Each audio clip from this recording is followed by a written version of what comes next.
नमस्कार। ज्योतिष विद्या के बारे में सुना हम सबने है, लेकिन इसे जानते कितने लोग हैं? ज्योतिष विद्या कोई किस्से कहानियों की बात नहीं है। ये दरअसल भारतीय संस्कृति का एक बहुत पुराना विज्ञान है। एक ऐसा विज्ञान, एक ऐसा साइंस जिसे समझने के लिए एक रैशनल माइंड की जरूरत है। ये कहना है फेमस एस्ट्रोलॉजर आशा बमोला जी का। आशा जी का जन्म उत्तराखंड के एक ज्योतिष परिवार में हुआ और वो अपने आप को भाग्यशाली मानती हैं कि उनका जन्म देवभूमि उत्तराखंड में हुआ। इसका एक कारण यह भी है कि उत्तराखंड में ही ज्योतिष की जड़ें हैं। आशा जी की रुचि ज्योतिष विद्या में बचपन से ही थी। इनफैक्ट वो ज्योतिष विद्या के लिए इतनी एक्साइटेड थी और अपने परिवार के सब ज्योतिषियों से वो इतनी प्रभावित हुई कि उन्होंने 10वीं से ही ज्योतिष विद्या का अध्ययन करना शुरू कर दिया।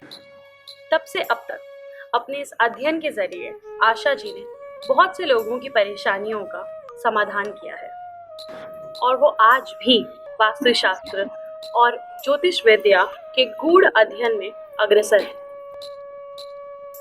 मैं याशिका पोखरियाल और आज मेरे साथ हैं वास्तु एक्सपर्ट और फेमस एस्ट्रोलॉजर श्रीमती आशा बमोला जी।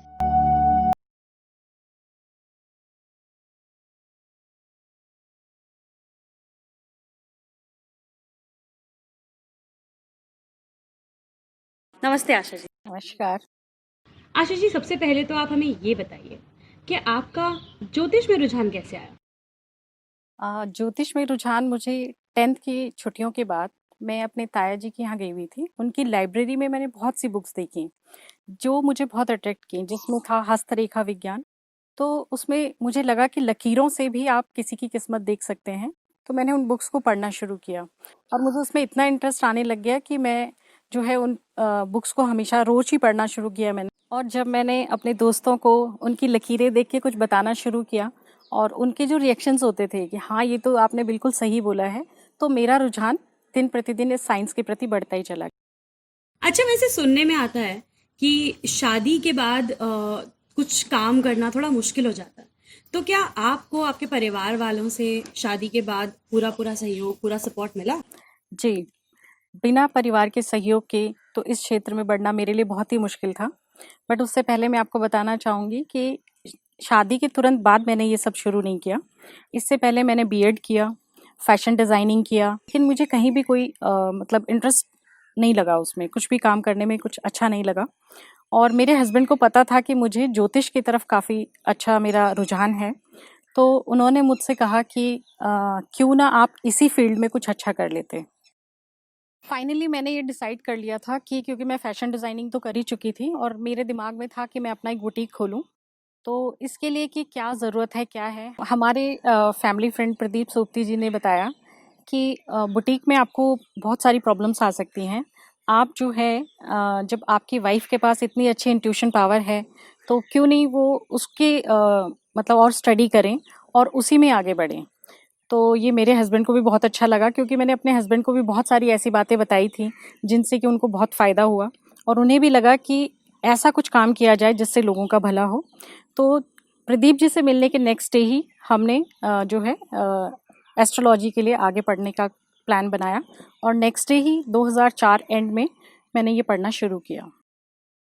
आशा जी, वैसे तो गूगल पे आजकल काफ़ी जानकारी उपलब्ध है, लेकिन फिर भी मैं आपसे साधारण भाषा में ये समझना चाहती हूँ कि असल में वास्तु है क्या, इसकी हमारे जीवन में क्या महत्व, क्या इम्पोर्टेंस है और इसकी क्या एप्लीकेशन होती है डे टू डे लाइफ में लोगों की?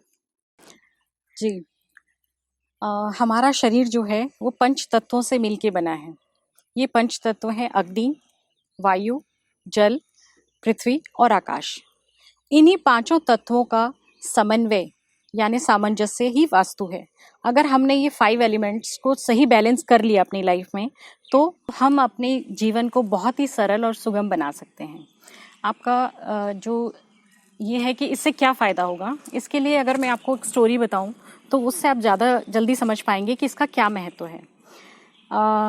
मेरे पास एक सज्जन आए जिन्होंने मुझे बोला कि मेरे को अचानक से जो है मेरे सारे ऑर्डर कैंसिल होने शुरू हो गए हैं और मेरे काम में भी बहुत अड़चने आ रही हैं। तो जब मैंने उनसे कहा कि आपने अपनी फैक्ट्री में कुछ बनाया है, तो उन्होंने कहा नहीं, जैसे पहले था वैसे ही है, मैंने कुछ भी नहीं बनाया। फिर मैंने उनको बोला कि क्या आपके फैक्ट्री में आग वगैरह भी लगी है? तो वो मेरे इस प्रश्न से वो अचानक मतलब उनको लगा कि ये बात तो उसने बताई नहीं थी। फिर मैंने उन्हें कैसे ये बताया, तो उन्होंने बोला हाँ मैम आग लगी थी, लेकिन मतलब आप कैसे इससे रिलेट कर रहे हो? तो मैंने उनको बोला कि आपने जो मैंने पूछा आपसे कि आपने अपनी फैक्ट्री में कुछ क्रिएट किया है, तो वो आपने किया है, आपको ध्यान नहीं आ रहा है, इसके लिए विज़िट करना पड़ेगा। तो जब मैं उनकी फैक्ट्री में गई तो मैंने देखा कि एक शेड से उन्होंने साउथ ईस्ट डायरेक्शन को कवर किया हुआ था। तो मैंने उनको बोला ये शेड आपने कब डाला? जब से ही आपने शेड डाला है तब से ही आपको प्रॉब्लम है। और एकदम से उन्हें भी ध्यान आया कि हाँ, जब से ये शेड हमने डाला है तब से ये प्रॉब्लम है। तो नेक्स्ट ही उन्होंने वो शेड हटा दिया और जो भी उनकी प्रॉब्लम थी सब सॉर्ट आउट हो गई। आशा जी, पहले के मुकाबले आजकल लोग वास्तु को ज्यादा जानना चाह रहे हैं। इनफैक्ट पहले लोगों को इतना पता नहीं था वास्तु के बारे में और वो ज्यादा खुश भी थे। इसका रीजन क्या है? ये आपका प्रश्न बिल्कुल सही है कि आजकल वास्तु का प्रचलन बढ़ गया है, पर पहले वास्तु नहीं था, ये बिल्कुल गलत है। वास्तु जो है बहुत पुराना साइंस है, बहुत पहले समय से वास्तु को फॉलो किया जाता है और हमारे अथर्ववेद में इसके बारे में बहुत कुछ लिखा हुआ है। नॉर्थ इंडिया में विश्वकर्मा जी और दक्षिण भारत में जो है मैमतम को ज़्यादा फॉलो किया जाता है। हमारी जो पुरानी सभ्यता, सबसे प्राचीन सभ्यता मोहनजोदाड़ो, वो भी वास्तु के अनुसार है। इवन रामायण महाभारत में भी वास्तु का बहुत उल्लेख मिलता है। मत्स्य पुराण में भी वास्तु के बारे में 18 वेदों के बारे में 18 किताबों के बारे में वर्णन किया गया है कि वास्तु को कैसे अपना करके हम अपने जीवन को सरल और सुगम बना सकते हैं। आशा जी, अपना कीमती समय हमें देने के लिए आपका बहुत बहुत शुक्रिया। Thank you.